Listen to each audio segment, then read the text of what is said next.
नैना अपनी 2 साल की बेटी अकीरा के साथ रहती थी। जब अकीरा पैदा हुई थी, उसके कुछ महीने बाद ही नैना के पति ने उसे तलाक देकर किसी दूसरी औरत से शादी कर ली थी। नैना अकीरा का बहुत अच्छे से ख्याल रखती थी, लेकिन तभी नैना को पता चलता है कि उसे ब्रेन ट्यूमर है। नैना अपने देवर राजीव और देवरानी महिमा को अपने घर बुलाती है और उनसे कहती है, महिमा, मुझे ब्रेन ट्यूमर है। दीदी, ये अचानक क्या हो गया? मैंने आप दोनों को बहुत जरूरी बात करने के लिए बुलाया है। मेरे पास कुछ ही महीनों का वक्त है। दीदी, आप अपना इलाज करवाइए। नहीं महिमा, मेरे पास इलाज करवाने के पैसे नहीं हैं। वैसे भी ब्रेन ट्यूमर जैसी बड़ी बीमारी के बाद कोई ज्यादा वक्त तक नहीं रह पाता है। मैंने आप दोनों को इसलिए यहाँ बुलाया है कि मेरे जाने के बाद आप दोनों मेरी बेटी को अपने साथ ले जाना और इसे अपनी बेटी निया की तरह प्यार देना। भाभी, आप अकीरा की चिंता मत करिए। हम उसे कभी पता ही नहीं लगने देंगे कि हम उसके असली मम्मी पापा नहीं हैं। अकीरा और निया दोनों हमारे लिए एक जैसे हैं। थोड़ी देर तक इसी तरह बातें चलती रहती है। उसके बाद महिमा और राजीव अपने घर लौट जाते हैं। कुछ महीनों बाद नैना की मौत हो जाती है। महिमा और राजीव नैना को दिए हुए वादे को पूरा करने के लिए अकीरा को अपने साथ लेकर चले जाते हैं। महिमा अकीरा को गोद में लिए बोलती है, आज से मेरी 2 बेटियां, एक निया और दूसरी अकीरा। अकीरा मुझे अपनी चाची नहीं बल्कि अपनी मम्मी कहकर बुलाएगी। राजीव जी, ये दोनों अभी छोटी है, इसलिए कई सालों बाद भी हम ये सब पता नहीं लगने देंगे। इस तरह दोनों फैसला कर लेते हैं कि अकीरा और निया को इस बारे में पता नहीं लगने देंगे। सभी साथ में हंसी खुशी से रह रहे थे। लेकिन तभी एक दिन राजीव प्लेन से शहर आ रहा था और उसका प्लेन क्रैश हो जाता है, जिसके बाद राजीव की इस हादसे में मौत हो जाती है। राजीव के जाने के बाद सेविंग के पैसों से कुछ महीनों तक महिमा गुजारा करती है, लेकिन सेविंग के पैसे खत्म हो जाने के बाद महिमा अस्पताल में सफाई का काम करना शुरू कर देती है। इसी तरह 15 साल बीत जाते हैं। अकीरा और निया दोनों 17 साल की हो जाती है। निया और अकीरा महिमा को इतनी मेहनत से काम करते हुए देखती थी। ये देखकर दोनों उदास हो जाती है। निया और अकीरा, यहाँ आ जाओ बेटा, मैंने नाश्ता लगा दिया है, जल्दी आओ वरना स्कूल के लिए देर हो जाएगी। चोटी बना रहे हैं माँ, चोटी बनाकर आ जाएंगे। थोड़ी देर बाद दोनों बहनें नाश्ते के लिए आ जाती हैं। दोनों बहनें नाश्ता कर रही होती है, तभी महिमा कहती है, आज मुझे घर आने में देर हो जाएगी। अस्पताल की सफाई करने के बाद मुझे मुखिया के घर जाना है। दरअसल उनकी बेटी का जन्मदिन है, तो उन्होंने सफाई के लिए मुझे भी बुलाया है। एक दिन काम करने के मुखिया जी मुझे 2000 रुपए देंगे, इसलिए वहाँ जाना जरूरी है। माँ, मेरा बर्थडे कब आता है? आपने तो कभी मेरा जन्मदिन नहीं मनाया। निया, तुम्हें दिखाई नहीं देता माँ कितने मेहनत से काम करती है? जैसे तैसे तो हमारे घर का गुजारा चलता है। ऐसा नहीं है, मेरे पास समय की कमी होती है, इसलिए तुम दोनों का जन्मदिन नहीं मना पाती हूँ। इस बार देखना, तुम दोनों का जन्मदिन मैं बहुत धूमधाम से मनाऊंगी। माँ, जन्मदिन में सब नए कपड़े भी पहनती हैं, आप मेरे लिए नए कपड़े भी लाओगी?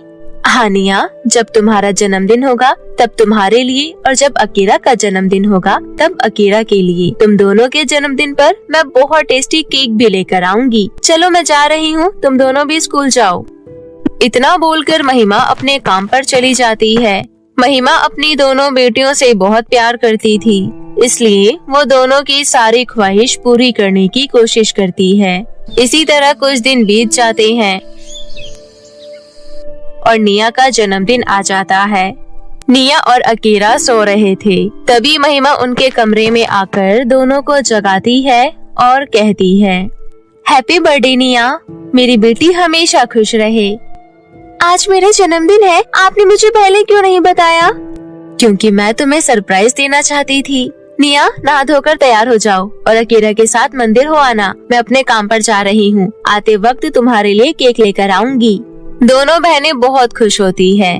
महिमा जल्दी से अपना काम खत्म कर लेती है और अपने मन में सोचती है, आज मैंने जल्दी काम खत्म कर लिया है। नदी के उस पार केक की बेकरी है, अभी अंधेरा नहीं हुआ है, जल्दी से केक ले आती हूँ। इतना सोचकर महिमा केक लेने चली जाती है। आते वक्त महिमा के पैर में सांप काट लेता है, जिसके बाद नदी के कोने पर ही महिमा की मौत हो जाती है। परी लोग की शिखा परी ये देख लेती है और उसी वक्त महिमा के पास आती है। इस औरत की तो मौत हो गई है। शिखा परी महिमा के दोनों हाथ पकड़ती है और अपनी आंखें बंद करती है, जिसके बाद शिखा परी को महिमा के घर और उसकी दोनों बेटियों के बारे में पता चल जाता है। अरे नहीं, आज तो इसकी छोटी बेटी का जन्मदिन था और आज के दिन इसकी मौत हो गई। मैं इसी वक्त इसके घर जाती हूँ और इसकी दोनों बेटियों को इस बारे में बताती हूँ। सबसे पहले शिखा परी मामूली सी केक को जादुई केक बना देती है। उसके बाद वो केक लेकर महिमा के घर जाती है। आप कौन हो? मेरी बहन के लिए केक तो मेरी माँ लेकर आने वाली थी, फिर आप केक लेकर क्यों आई हो? सांप के काटने की वजह से तुम्हारी माँ की मौत हो गई है। उनके पास ही केक था और मुझे पता चल गया कि उनकी छोटी बेटी का जन्मदिन है, इसलिए मैं केक लेकर आई हूँ। ये सुनकर दोनों बहनें फूट फूट कर रोने लगती हैं। मेरे जन्मदिन के दिन मेरी माँ हमें छोड़कर चली गई। अच्छा होता कि माँ जन्मदिन का केक लेने के लिए उस तरफ जाती ही नहीं। माँ के सिवा हमारा इस दुनिया में कोई नहीं है। माँ, आप हमें अकेले छोड़कर क्यों चली गई? शांत हो जाओ दोनों। तुम्हारी माँ अगर तुम दोनों को रोते हुए देखेंगी तो कभी भी उनकी आत्मा को शांति नहीं मिलेगी। ये लो केक, तुम्हारी माँ तुम्हारे लिए यही लेकर आ रही थी ना। मुझे नहीं चाहिए ये मनहूस केक, इसी की वजह से माँ हमें छोड़कर चली गई। ठीक है, मत लो, लेकिन मैं इसे यहीं छोड़कर जा रही हूँ। शिखा परी केक को वहीं रख देती है और खुद वहाँ से चली जाती है। अकीरा, चल इस केक को उस नदी में फेंक कर आते हैं जहाँ हमारी माँ को सांप ने काटा था। उसके बाद दोनों बहनें नदी के पास जाती है और केक फेंक देती है, लेकिन तभी केक फेंकते ही नदी में एक पेड़ बन जाता है जिसके ऊपर कई सारे केक थे। उसी वक्त फिर से शिखा परी वहाँ प्रकट हो जाती है और बोलती है, मैंने अपने जादू से इस मामूली केक को जादुई केक बना दिया था। मैं जानती थी कि मैं तुम्हारे घर में केक रख कर जाऊंगी तो तुम उसे यहाँ फेंकने जरूर आओगी। मैं चाहती तो पहले ही तुम्हें इस जादू के बारे में बता सकती थी, लेकिन मैंने सोचा कि तुम अपने आँखों से इसका चमत्कार देखो। मुझे तो अपनी आँखों के ऊपर विश्वास ही नहीं हो रहा। ये जादुई केक का पेड़ बस तुम दोनों को ही नजर आएगा। तुम दोनों जितने चाहो यहाँ से केक लेकर जा सकती हो। उसके बाद तुम्हें केक का जो करना होगा करना। अब तुम्हें कभी किसी चीज की कमी नहीं होगी। तुम्हें जब भी मेरी जरूरत हो तो मुझे बुला लेना। इतना बोलकर परी वहाँ से चली जाती है। निया, चल पहले घर चलते हैं। पहले हमें अच्छे से सोच लेना चाहिए कि हम इतने सारे केक का क्या करेंगे। उसके बाद दोनों बहनें अपने घर जाती है और कुछ देर तक सोचती है। कुछ देर तक सोचने के बाद अकीरा कहती है, क्यों ना हम एक बड़ी सी केक की बेकरी खोलें? हाँ, ये तो बहुत अच्छा आइडिया है। इस तरह दोनों बहनें नदी के जादुई पेड़ के केक का एक बेकरी खोलने का फैसला कर लेते हैं। हर रोज दोनों बहनें नदी के पास जाती थी और केक लेकर बेकरी में रख देती थी। दोनों बहनों का केक बहुत स्वादिष्ट था, इसलिए सभी लोग उनसे केक लेने आया करते थे। एक दिन एक औरत बेकरी पर आती है और दोनों बहनों से कहती है, तुम्हारा केक तो बहुत स्वादिष्ट होता है। पहले हमें केक लेने के लिए नदी के पार जाना पड़ता था, लेकिन जब से तुम दोनों ने गांव में बेकरी खोली है, हमारा ये काम आसान हो गया। भगवान तुम दोनों का भला करे। उसके बाद वो औरत 2 केक लेकर वहाँ से चली जाती है। अब दोनों बहनों के पास किसी चीज की कमी नहीं रहती है और दोनों बहुत खुशी से एक साथ रहने लगे थे। एक दिन अकीरा बाजार से सामान लेकर घर लौट रही थी। तभी वो सड़क के कोने पर गरीब लोगों को बैठकर भीख मांगते हुए देखती है। ये लोग तो बहुत गरीब हैं। अगर परी हमारी मदद नहीं करती तो आज मेरा और मेरी बहन का भी यही हाल होता। मैं इनकी मदद जरूर करूँगी। इतना सोचकर अकीरा घर जाती है और निया से कहती है, निया, गांव में बहुत गरीब लोग हैं जो 2 रोटियों के लिए भीख मांगने को मजबूर हैं। हमारे पास अब सब कुछ है, इसलिए हमें इन लोगों की मदद करनी चाहिए। इससे अच्छी बात क्या हो सकती है। हम कल ही जाएंगे और गरीब लोगों को खाने के साथ साथ कुछ पैसे भी देकर आएंगे। अगले दिन दोनों बहनें गरीब लोगों के बीच जाती है और उन्हें खाने के साथ साथ पैसे देती है। तभी 2 लड़कियां ये देखती है और आपस में बात करने लगती है। अभी कुछ महीने पहले ही इनकी माँ की मौत हो गई थी। इतने कम समय में ही ये दोनों इतने अमीर कैसे हो सकते हैं? हमें इसके बारे में पता लगाना चाहिए। हाँ सोनम, हम इन दोनों बहनों पर नजर रखते हैं, उसके बाद ही हमें कुछ पता लग सकता है। दोनों सहेलियां दोनों बहनों पर नजर रखने की सोचती है। दोनों बहनें अपने घर के अंदर बैठकर बातें कर रही होती है। निया, नदी के जादुई केक के पेड़ ने सच में हमारी बहुत मदद की है।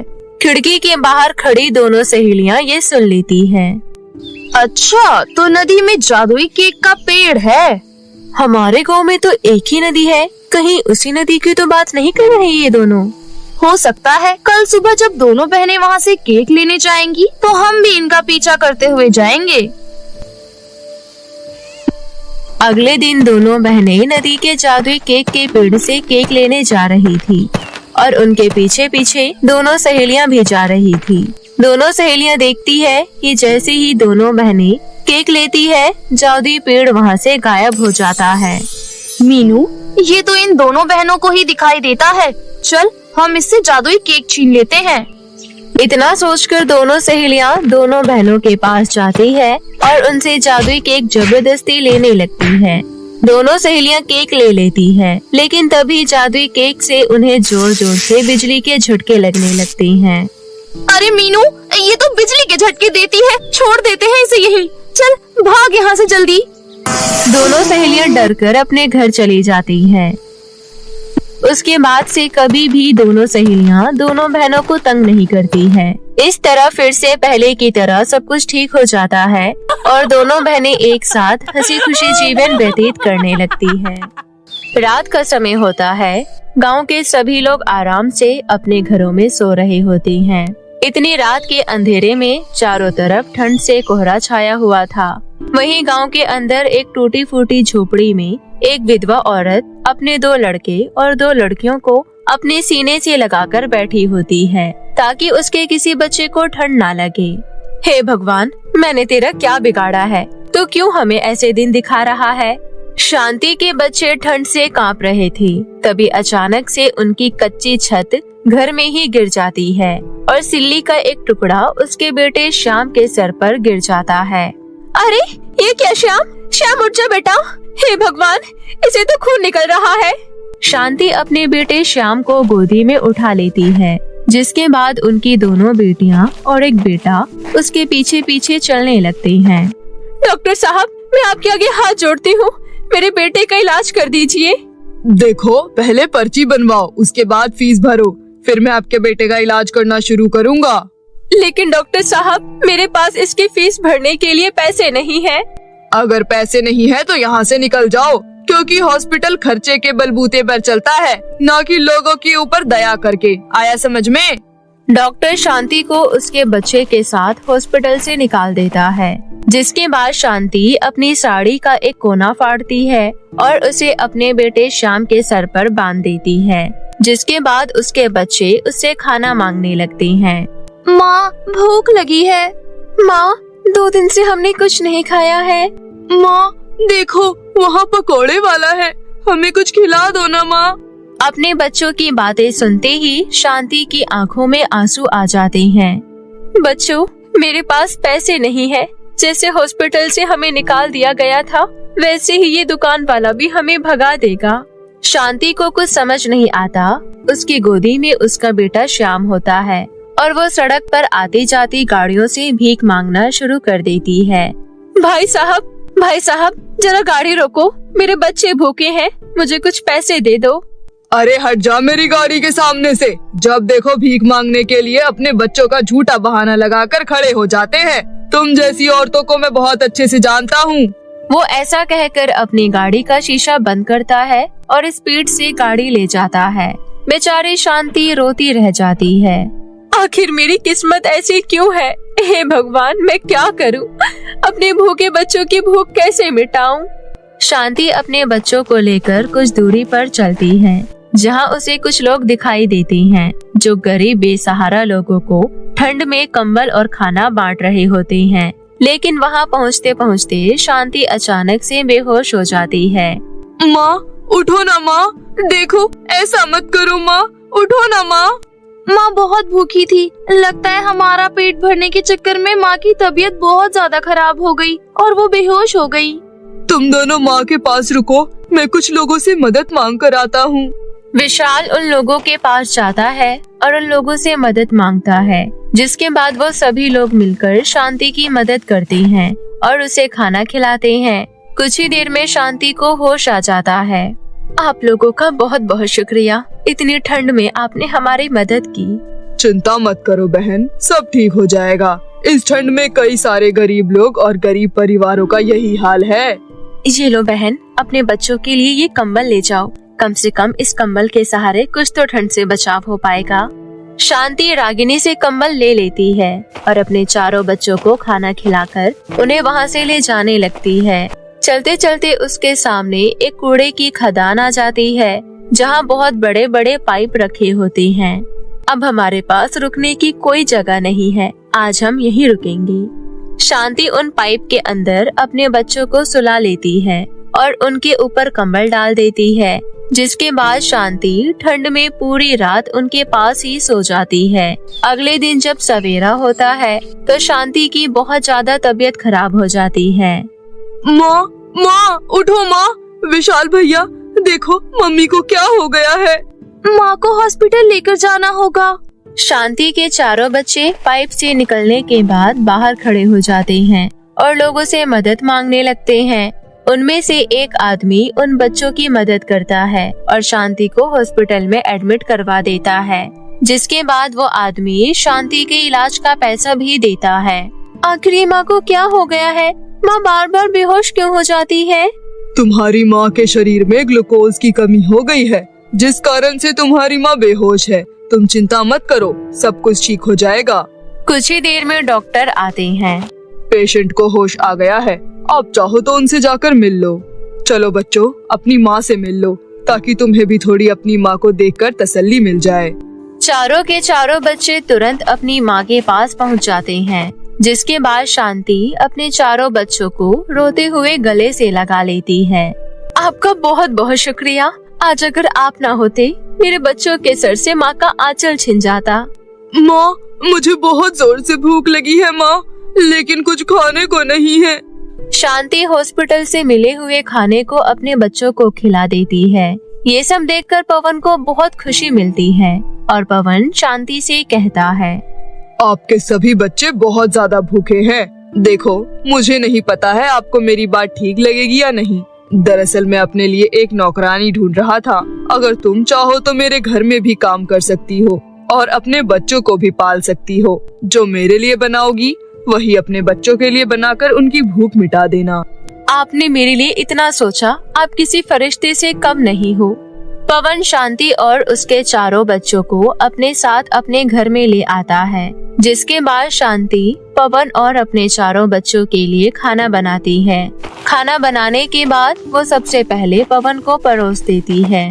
जी लीजिए, खाना खा लीजिए। शांति, तुम्हारे बच्चे कहाँ हैं? उन्हें भूख नहीं लगी? और तुम भी यहाँ बैठकर खाओ। आओ, तुम भी यहाँ बैठकर खाओ। आप खाना खा लीजिए, जो खाना बच जाएगा मैं अपने बच्चों को खिला दूंगी और मेरी भूख की चिंता मत कीजिए। मेरे बच्चे पेट भरकर खाना खा लेंगे तो मेरी भूख मिट जाएगी। हे भगवान, तुम ये कैसी बातें कर रही हो? अपने बच्चों को बुलाओ और तुम भी यहाँ बैठो, हम सभी लोग एक साथ खाना खाएंगे। ये सुनकर शांति बहुत खुश होती है, जिसके बाद शांति अपने चारों बच्चों को बुला लेती है और खुद भी अपने बच्चों और पवन के साथ बैठकर खाना खाती है। उस दिन शांति पेट भर के खाना खाती है और उसके बच्चे भी। देखते ही देखते रात होने लगती है, जिसके बाद शांति कुछ कपड़े ले जाकर रसोई में बिछा लेती है। बच्चों चलो आओ, मैं तुम सबको लोरी गाकर सुला देती हूँ। शांति अपने चारों बच्चों को रसोई में लोरी सुनाने लगती है। जैसे ही पवन उन्हें रसोई में सोते हुए देखता है, वो शांति से कहता है, तुम इस घर में काम करती हो, इसका मतलब ये नहीं है कि तुम रसोई में जाकर सो जाओगी। देखो, इस घर में 2 कमरे हैं। एक कमरे में मैं सो सकता हूँ तो दूसरे में तुम अपने बच्चों के साथ सो सकती हो।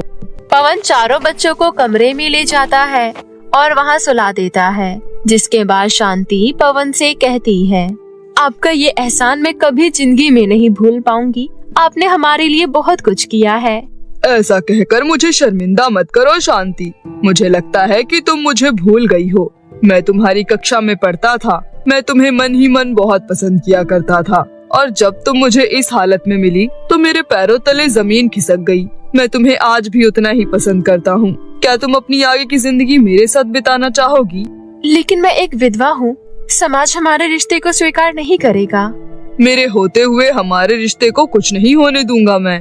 पवन शांति के साथ विवाह रचा लेता है। उस दिन के बाद से शांति और उसके चारों बच्चों की जिंदगी एक नई मोड़ से शुरू होती है और शांति अपने चारों बच्चों के साथ खुशी खुशी रहने लगती है।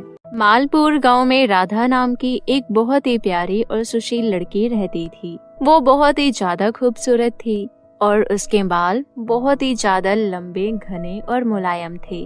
वो जहाँ भी जाती थी सभी उसके बालों की बहुत प्रशंसा करते थे। माँ, मैं बाजार से सब्जी लेकर आती हूँ। ठीक है बेटा, जा, पर जल्दी आ जाना। ठीक है माँ।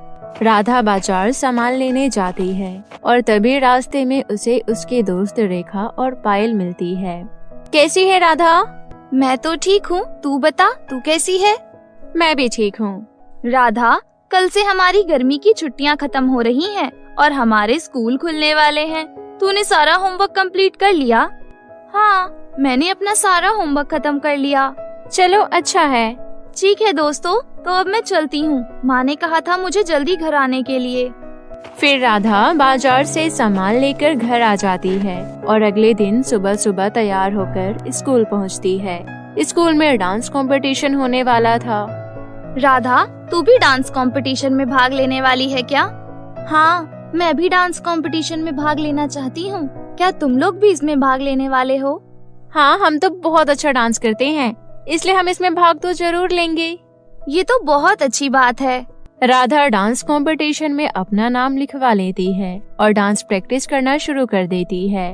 राधा को डांस प्रैक्टिस करता देख रेखा और पायल आपस में कहते हैं, तुम्हें क्या लगता है राधा ये डांस कंपटीशन जीत पाएगी?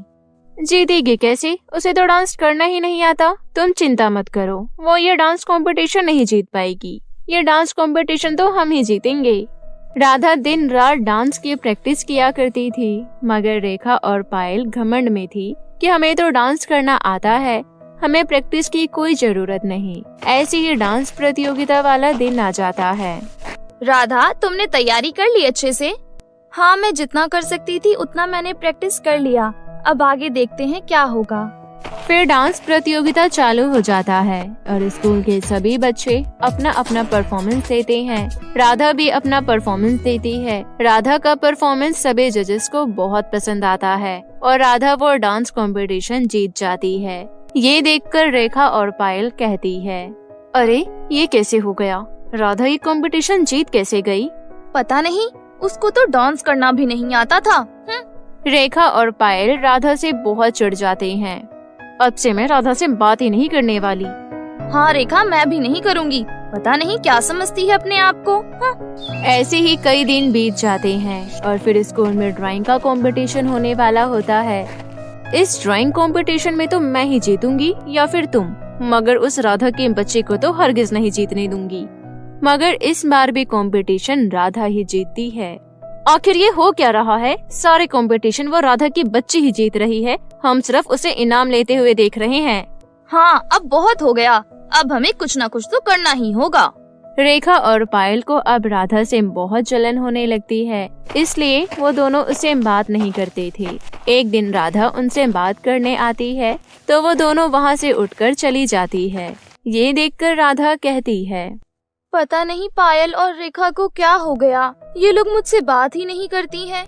मैं उनके पास बात करने जाती हूँ तो वो वहाँ से उठकर चली जाती हैं। चलो कोई बात नहीं, उनकी मर्जी। अब स्कूल में फैंसी ड्रेस कंपटीशन होने वाला था। पायल, अब चाहे कुछ भी हो जाए, हम राधा को नहीं जीतने दे सकते। हाँ, मगर कैसे? एक काम करते हैं, उसे गंजा कर देते हैं। उसे अपने सुंदर बालों पर बहुत घमंड है ना, जब देखो अपने सुंदर बाल को लहराते रहती है। गंजा होने के बाद वो अपने बालों के दुख में ही रोती रहेगी। तब तक हम ये कंपटीशन जीत जाएंगे। हाँ, ये मस्त आइडिया है, मगर हम उसे गंजा करेंगे कैसे? ये सब तुम मुझ पर छोड़ दो। तुम बस एक काम करो, राधा को मेरे घर लेकर आओ। पायल राधा के घर जाती है। हाय राधा, कैसी हो तुम? मैं तो ठीक हूँ, मगर तुम लोगों को क्या हुआ? आजकल मुझसे बात ही नहीं करती हो। अरे नहीं, हमें कुछ नहीं हुआ, तुम खुद अपने में व्यस्त रहती हो। अच्छा छोड़ो ये सब बात, मेरी बात सुनो। आज रेखा ने हमें खाने पर बुलाया है, चलो मेरे साथ। क्या, मुझे भी? हाँ, तुझे भी। राधा तुरंत पायल के साथ रेखा के घर आती है। अरे राधा, तुम आ गई, आओ बैठो। वैसे मैं अपने सर की मालिश कर रही थी। ये तेल मेरे पापा ने शहर से भेजा है, इससे बाल बहुत अच्छे हो जाते हैं। और तुम्हारे बाल तो है ही इतने अच्छे, तो तुम ये तेल यूज करो। एक काम करते हैं, मैं अभी ये तेल तुम्हारे सर में लगा देती हूँ और तुम्हारे सर की अच्छे से मालिश कर देती हूँ। इसके बाद हम खाने चलेंगे। अरे नहीं शुक्रिया रेखा, पर तुम्हें तकलीफ क्यों देना, मेरे बाल ऐसे ही इतने अच्छे हैं। अरे राधा, इसमें तकलीफ की कौन सी बात है? चलो अब बैठो भी, मैं तुम्हारे सर की मालिश करती हूँ। राधा मान जाती है और रेखा केमिकल वाला तेल राधा के सिर में लगा देती है। चलो हो गया, अब हम चलकर खाना खाते हैं। फिर सभी पेट भरकर खाना खाते हैं। अच्छा रेखा और पायल, अब मैं चलती हूँ। राधा अपने घर आ जाती है। पायल बोलती है, वाह रेखा, इसलिए तूने राधा को अपने घर पर बुलाया था ताकि तू उसकी खातिरदारी कर सके? हाँ? अरे तुम भी ना एकदम बेवकूफ हो। मैंने जिस तेल से उसकी मालिश की है वो तेल केमिकल युक्त है। उस तेल को सर पर लगाने से सारे बाल उड़ जाते हैं और इंसान गंजा बन जाता है। क्या सच में? तुमने तो कमाल ही कर दिया रेखा, मान गई तुम्हें। इधर राधा घर आती है और अपने बालों में कंघी करती है। अरे आज तो बहुत बाल निकल रहे हैं। इसी तरह पूरे दिन उसके बाल झड़ते हैं और अगली सुबह तक राधा पूरी गंजी हो जाती है। हे भगवान, ये क्या हो गया? मैं गंजी कैसे हो गई? राधा बहुत रोने लगती है। तभी उसकी माँ आती है और कहती है, अरे राधा बेटा, ये क्या हो गया? तेरे बाल कहाँ गए? तू गंजी कैसे हो गई? पता नहीं माँ, ये सब कैसे हो गया? आपको पता है हमारे स्कूल में फैंसी ड्रेस कंपटीशन होने वाला है। मैं गंजी होकर वहाँ कैसे जाऊँगी? अपना परफॉर्मेंस कैसे दूंगी? अरे बेटा, इस बार फैंसी ड्रेस कंपटीशन में तू भाग मत लेना। और तू चिंता मत कर, ये ले, ये टोपी पहन ले। राधा टोपी अपने सर में लगा लेती है। ज्यादा दुखी मत हो बेटा, कुछ ही महीने में तेरे बाल वापस आ जाएंगे। अब चुप हो जा और जा बाजार से सब्जी लेकर आ जा। ठीक है माँ। राधा टोपी लगाकर सब्जी लेने आती है। रेखा और पायल तो इसी बात का इंतजार कर रही थी। जैसे ही वो राधा को गंजा देखती हैं, वो दोनों बहुत ही खुश हो जाती है। वो देखो पायल, राधा गंजी हो गई। हाँ रेखा, हमारी योजना काम कर गई। वो दोनों राधा को इस तरह देखकर बहुत ज्यादा खुश होती हैं। राधा उदास होकर बाजार आती है और सब्जी लेकर वापस घर चली आती है। माँ, कल ही फैंसी ड्रेस कंपटीशन है और इस कंपटीशन में मेरा भी नाम है। मैं क्या जवाब दूंगी सबको? अरे बेटा, तू इतनी दुखी क्यों होती है? मैं तेरे साथ चलूंगी और बात कर लूंगी। चल, अब तो ज्यादा दुखी मत हो। राधा उदास होकर शाम के वक्त अपने घर के पीछे वाले बगीचे में आकर बैठ जाती है। पहले तो कभी मेरे बाल इस तरह नहीं झड़े। कोई ना कोई तो वजह होगी जिस वजह से मेरे बाल उड़ गए। उस दिन मैं रेखा के घर गई थी और उसने किसी तेल से मेरे सर की मालिश की थी। उसके बाद ही मेरे बाल झड़ने शुरू हो गए। क्या इसमें रेखा और पायल का हाथ है? राधा ये सब सोच रही थी, तभी उसे पेड़ पर एक खूबसूरत सी तितली दिखाई देती है। जैसे ही राधा उस तितली को पकड़ने जाती है कि वो तितली उड़ जाती है। राधा उस तितली का पीछा करने लगती है और पीछा करते करते वो एक घने जंगल में आ जाती है। अरे ये मैं कहाँ आ गई? तभी वापस से राधा को वही तितली दिखती है। इस बार तितली एक विशाल पेड़ के डाल पर बैठी थी। राधा उसके पास जाती है और तितली को पकड़ लेती है। वाह, मैंने पकड़ ही लिया तुम्हें। राधा जैसे ही अपने हाथ खोलती है वो तितली उड़कर एक परी में बदल जाती है। ये देख राधा हैरान रह जाती है। वाह, तुम तो कमाल की बच्ची हो। आज तक मुझे कोई भी नहीं पकड़ पाया और तुमने मुझे पकड़ लिया, ये तो कमाल की बात है। आप कौन हो? मैं एक सिंड्रेला परी हूँ। अब जब तुमने मुझे पकड़ ही लिया है तो तुम मुझसे क्या चाहती हो बेटी, बताओ। मैं तुम्हारी एक इच्छा को पूरी करूँगी। ये सुन राधा अपनी टोपी हटाती है और परी से कहती है, मैं गंजी हो गई हूँ और मुझे कल फैंसी ड्रेस कंपटीशन में भाग लेना है। अब मैं गंजी के रूप में तो वहाँ नहीं जा सकती ना। कृपया आप मेरे बाल पहले जैसे कर दीजिए। बस इतनी सी बात। ये लो बेटी, ये जादुई शैम्पू है। इस जादुई शैम्पू से आज रात को तुम अपना सर धोना, उसके बाद वापस तुम्हारे बाल पहले की तरह आ जाएंगे। इतना कहकर परी वहाँ से गायब हो जाती है। राधा वो शैम्पू लेकर घर आती है और रात के वक्त उस शैम्पू से अपना सर धोती है और सो जाती है। राधा जब सुबह उठती है तो वापस उसके बाल पहले की तरह लंबे और घने हो जाते हैं। ये देख राधा बहुत खुश होती है। अरे वाह, ये तो सचमुच चमत्कार हो गया। एक रात में ही मेरे बाल इतने सुंदर हो गए। फिर राधा अपने बाल अपनी माँ को दिखाती है। राधा को पहले जैसे देखकर उसकी माँ भी बहुत खुश होती है और फिर राधा खुशी खुशी तैयार होकर स्कूल में हो रहे फैंसी ड्रेस कंपटीशन में पहुँच जाती है। राधा के वापस से लंबे घने बाल देखकर रेखा और पायल हैरान रह जाती है। अरे ये कैसे हो गया? ये राधा की बच्ची तो गंजी हो गई थी, फिर एक ही रात में ऐसा क्या चमत्कार हो गया जो इसके बाल वापस पहले की तरह हो गए? इधर राधा अपना बहुत अच्छा परफॉर्मेंस देती है और फैंसी ड्रेस कंपटीशन भी वो जीत जाती है। इधर रेखा और पायल इस बात से परेशान थी कि राधा के बाल वापस पहले जैसे कैसे हो गए। एक दिन पायल रेखा के घर पर बैठी बातें कर रही थी। यार रेखा, सर में बहुत दर्द हो रहा है।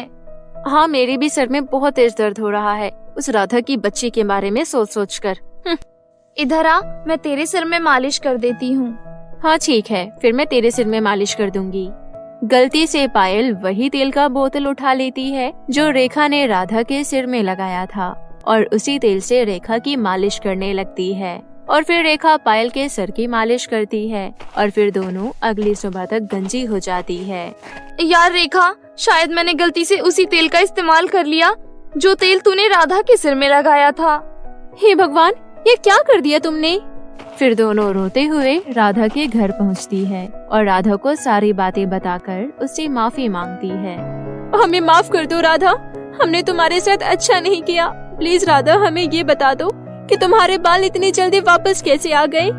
नहीं, मैं नहीं बताने वाली। और हाँ, तुम दोनों ने मेरे साथ बिल्कुल अच्छा नहीं किया। मैं तुम दोनों को कभी माफ नहीं करूँगी। हाँ, हम जानते हैं। प्लीज हमें माफ कर दो और प्लीज हमें बता दो। बार बार पूछने पर राधा उन्हें सच्चाई बता देती है। चलो रेखा, कहीं हमें भी वो परी मिल जाए। ऐसा जरूरी नहीं है। अरे ठीक है ना, अब ज्यादा बनो मत, हम फिर भी जाएंगे। फिर दोनों उस पेड़ के पास आती है और परी को ढूंढती है। अब उस पेड़ पर चुड़ैल का वास हो चुका था। चुड़ैल उन दोनों की बातें सुन लेती है और दोनों के सिर पर सफेद बाल ला देती है। अरे पायल, तेरे सर पर ये सफेद बाल कैसे आ गए? हाँ, तेरे भी सर पर सफेद बाल आ गए हैं। वो दोनों कुछ समझ नहीं पाती और दोनों रोते हुए वापस घर आ जाते हैं और उन दोनों को उनकी की सजा मिल जाती है और वो दोनों हमेशा उन सफेद बालों के साथ जीवन व्यतीत करती है। गरीब काली परी। करोड़ों वर्ष पहले परीलोक की एक सुंदर सी दुनिया हुआ करती थी जहाँ सुंदर सुंदर परियां रहती थी। उन्हीं परियों में से मोहिनी नाम की एक बेहद सुंदर परी थी जिसे अपनी खूबसूरती पर बहुत ही ज्यादा घमंड था। वो सारा दिन भर बस आईने के सामने अपने आप को निहारा करती थी। वहीं परीलोक की सभी परियां रानी परी शबाना की आज्ञा का पालन कर निष्ठा पूर्वक कार्य करती थी, पर मोहिनी परी रानी परी की हर बात का उल्लंघन कर घमंड में चूर रहती। एक दिन की बात है। मोहिनी परी रानी परी ने आज दरबार में सभी परियों को एकत्रित होने के लिए कहा है। चलो, देर हो रही है, सभा शुरू होने वाली है। आज दरबार में बहुत जरूरी मीटिंग है, सभी परियों को वहाँ होना अनिवार्य है। तुम जाओ, मैं नहीं जाऊंगी। मुझे आज स्टीम बाथ लेनी है।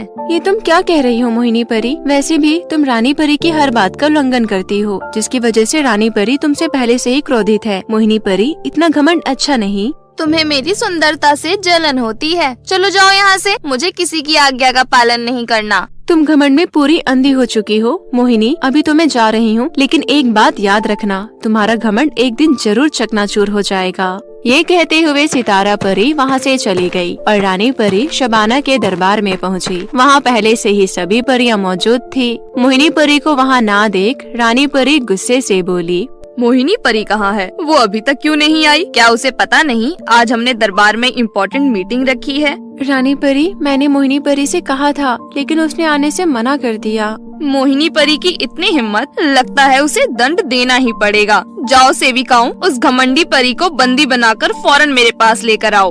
परिलोक की सेविकाएं तुरंत मोहिनी परी के घर पहुंची और उसे तुरंत बंदी बनाकर रानी परी के सामने उपस्थित किया। रानी परी, आप मेरे साथ बहुत गलत कर रही हैं। छोड़ो मुझे, नहीं तो मेरे कोमल हाथों में निशान पड़ जाएगा। मोहिनी, ये सब तुम्हारे घमंड का नतीजा है। मुझे मालूम है, सभी परियां मुझसे ईर्ष्या करती हैं, सब मेरी सुंदरता से जलती हैं, यहाँ तक कि आप भी रानी परी, क्योंकि मैं परिलोक की सबसे सुंदर परी हूँ ना। सबसे सुंदर परी होने का ये मतलब नहीं है कि तुम अपनी मनमानी करो, परिलोक की नियम और कानून का उल्लंघन करो। मुझ जैसी सुंदर परी का कार्य है आईने के सामने बैठकर सजना संवरना। मैं किसी भी कार्य में हिस्सा नहीं लूंगी। अब जल्दी से मुझे आजाद करो। लगता है तुम्हारा घमंड तोड़ना ही पड़ेगा। अब तुम्हारी जगह परिलोक में नहीं है। ये कहते हुए रानी परी ने अपनी जादुई छुरी घुमाई और खूबसूरत मोहिनी को एक बदसूरत लड़की में बदल दिया। अपना बदला हुआ रंग रूप देखकर मोहिनी फूट फूट कर रोने लगी। मुझे माफ कर दो रानी परी, मुझे पहले जैसा बना दो। नहीं, अब मैं कुछ नहीं कर सकती। मेरी जादुई छड़ी से निकला हुआ जादू वापस नहीं हो सकता। ऐसा मत कहो रानी परी, प्लीज मुझे सुंदर बना दो। मैं आपकी हर आज्ञा का पालन करूंगी। मुझ पर दया करो। तुम्हें ये दंड भोगना ही पड़ेगा। जब तुम्हें इसी रूप में कोई लड़का अपनाएगा, तब तुम्हें तुम्हारी अपनी असली सुंदरता वापस मिल जाएगी और तुम वापस परिलोक भी आ सकोगी। मोहिनी परी ने रोते हुए बहुत विनती की, लेकिन रानी परी शबाना अपना फैसला सुना चुकी थी। कोयले की तरह काला रंग, रूखे सूखे बाल और अजीबोगरीब नाक नक्श के साथ रानी परी शबाना ने मोहिनी परी को परिलोक से पृथ्वीलोक पर इंसानों के बीच भेज दिया, जहां मोहिनी परी दर दर की ठोकरें खाने लगी। नंगे पांव चलते चलते मोहिनी काफी थक गई। तब उसे एक ढाबा दिखाई दिया। वो तुरंत उस ढाबे पर पहुंची और ढाबे के मालिक से बोली, भैया, बहुत भूख लगी है, कुछ खाने को दे दो। चल हट यहाँ से। चेहरा तो देखो इसका, ऐसा लगता है जैसे कोई डरावनी चुड़ैल खड़ी हो सामने। चल भाग यहाँ से। मुझ पर दया करो, मैंने सुबह से कुछ नहीं खाया, एक ही रोटी दे दो। तुझे एक बार कहा सुनाई नहीं देता क्या? चल जा यहाँ से। लेकिन मोहिनी वहीं खड़ी रही। ये देख ढाबे के मालिक को बहुत गुस्सा आया। लगता है ये चुड़ैल ऐसे नहीं जाएगी। रुक, तुझे मैं अभी बताता हूँ। ये कहते हुए ढाबे के मालिक ने पास रखा मोटा डंडा उठा लिया। ये देख मोहिनी घबरा गई और वहाँ से दूर जाकर सड़क किनारे बैठकर रोने लगी। मेरा इतना अपमान, रानी परी, ये आपने मेरे साथ क्या कर दिया? इतनी छोटी सी बात पर आपने मुझे इतना बड़ा दंड दे दिया। मोहिनी पूरी तरह टूट चुकी थी। पहले तो सुंदरता खोने का दुख और अब भूख और प्यास ने उसे पूरी तरह तोड़ दिया था। मैं ये साधारण जीवन नहीं जी पाऊंगी।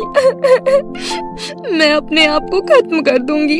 ये कहते हुए मोहिनी बीच सड़क की तरफ जाने लगी, जहाँ पर तेज रफ्तार से गाड़ियाँ चल रही थी। तभी एक अनजान शख्स ने मोहिनी का हाथ पकड़ा और अपनी तरफ खींचते हुए बोला, क्या तुम पागल हो गई हो जो बिना देखे सड़क पार कर रही हो? अभी किसी गाड़ी से टकरा जाती तो सीधे यमलोक पहुंच जाती। तुम्हें किसने कहा था हीरो बनकर मुझे बचाने के लिए? मैं यहाँ मरने ही आई थी, लेकिन तुमने सब बर्बाद कर दिया। ये तुम क्या कह रही हो? इंसान का जीवन तो भगवान का दिया हुआ अनमोल उपहार है। तुम इसे कैसे खत्म कर सकती हो? क्या कहा? उपहार? जरा देखो मुझे, इस कुरूप चेहरे और रंग के साथ मेरा जीवन बेकार है। दिन भर भूख और प्यास से मेरा बुरा हाल हो रहा है। ना घर है, ना कोई परिवार। अब तुम ही बताओ, मैं जीकर करूं भी तो क्या करूं? मैं मरना चाहती हूं, समझे तुम? मोहिनी की बात सुन वो शख्स सोच में पड़ गया। दरअसल उस शख्स का नाम था किशन, जो पास ही बन रही बिल्डिंग में मजदूरी का काम करता था। किशन की कमाई भले ही कम थी, लेकिन उसका दिल बहुत बड़ा था। वो मोहिनी की मदद करना चाहता था, इसलिए वो मोहिनी को समझाते हुए बोला,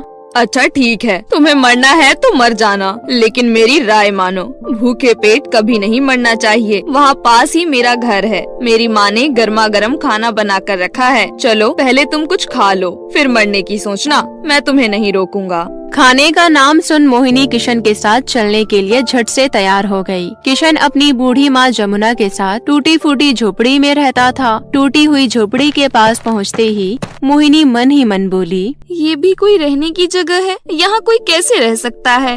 आओ अंदर, रुक क्यों गई? आओ मैं तुम्हें अपनी माँ से मिलवाता हूँ। मोहिनी मुंह बनाते हुए झोपड़ी के अंदर गई। किशन ने अपनी माँ जमुना को मोहिनी के बारे में बताया। तब किशन की माँ ने मोहिनी को बैठने को कहा और फिर बड़े ही प्यार से एक थाली में आलू के पराठे और अचार लाई।